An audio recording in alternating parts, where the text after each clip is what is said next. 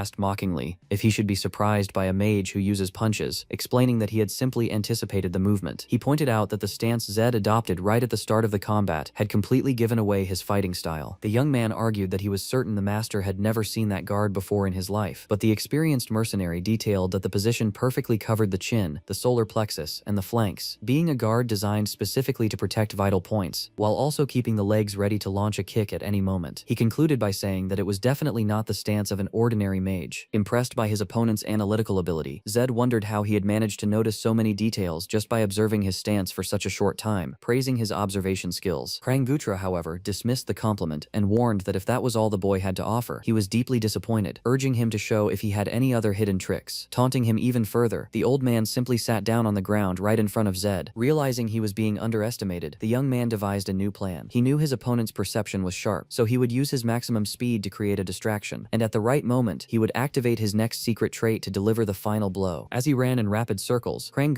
asked if the boy was trying to make him dizzy, warning that it wouldn't work. Focused on his ultimate and definitive move, Zed acted with extreme caution, but the old-timer began to yawn in the middle of the battlefield. Although he knew it was an obvious trap to make him lose his head, the next provocation was the trigger that made him charge in with everything. He activated the powerful S-rank challenger trait, instantly boosting all of his attributes by an additional 10 points. In a surge of absurd speed, the youth lunged forward, confident that he had finally grabbed the old man's body, but in the very next millisecond, he realized his hands were grasping nothing but air. Appearing at another spot, Krang commented that he was quite an interesting brat, but a bit too proud, as he was so focused on his own movements that he forgot to pay attention to what the enemy was doing. Only at that moment of vulnerability did Zed look down and realize there were glowing magic circles firmly binding his feet. He understood that the moment the old man pretended to be relaxed and sat on the ground, he was actually drawing that trap on the surface. The master smiled, explaining that a good hunter always waits patiently for his turn to act. Before he could show any reaction, Zed was completely enveloped by dozens of magic chains that erupted from the ground, compressing his entire body with overwhelming force until he was fully trapped inside a veritable coffin of chains. Krang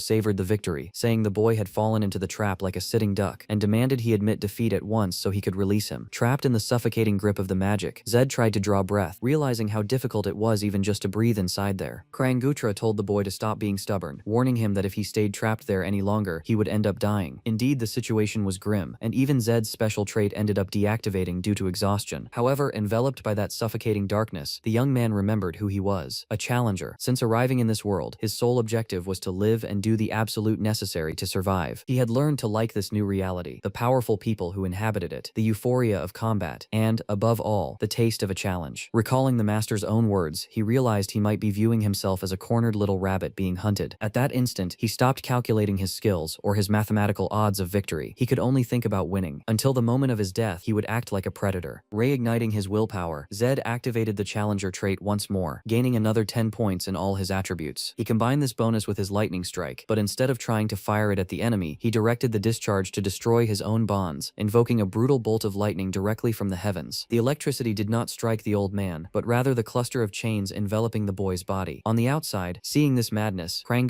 panicked and screamed, asking if the idiot was planning to die inside there. Countless lightning bolts battered the magical structure in an explosion of light until, finally, after the relentless bombardment, Zed managed to break free. Krang observed the scene impressed and admitted he knew the boy was tremendously strong, recognizing he would have a lot to teach him, but confessed he had never in his life seen anyone with such determination. Panting, Zed replied that he was going to win and finished breaking the last electrified links, convinced he would make that old man his teacher either way. The veteran, however, countered by saying he would never teach a fool from the Arahan family, and that he would rather die than have to deal with people of that sort, especially at his advanced age. Zed insisted he had no intention of giving up there, but Krang warned that he wanted to end the dispute at this exact moment. Now that he knew the youth's true intentions and potential, the old man felt he had no choice but to completely crush him. Zed asked the master not to forget the promise. If he won, the old man would have to do whatever he wanted. The elder questioned if the brat really thought he would be able to win, and Zed responded disdainfully that his chances were 50%. Facing the mercenary's indignant glare, he calmly explained it was a simple math, a 50% chance of victory, and a 50% chance of defeat. Krang